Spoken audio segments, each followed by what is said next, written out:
Mobile কোর্টের মাধ্যমে অবৈধ গ্যাস সংযোগ উচ্ছেদ অভিযান চালিয়েছে তিতাস গ্যাস কর্তৃপক্ষ। অভিযানে একটি স্পটে ১ কিলোমিটার এলাকায় ১৫০টি অবৈধ গ্যাস সংযোগ বিচ্ছিন্ন করা হয় এবং ৫টি বাড়িতে ১,৩৫,০০০ টাকা জরিমানা করা হয়। গতকাল বুধবার নারায়ণগঞ্জের বন্দর উপজেলার মদনপুর ইস্ট টাউনে এ অভিযান পরিচালিত হয়।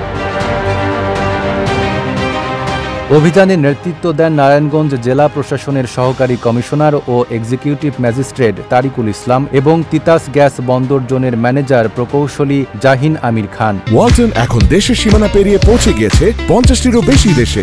ওয়ালটন, ঘরে ঘরে বিশ্বজুড়ে।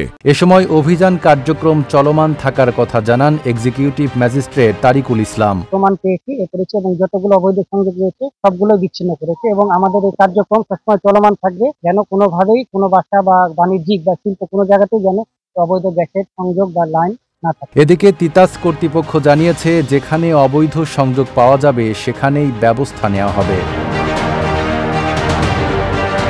Desk report, Dhaka post.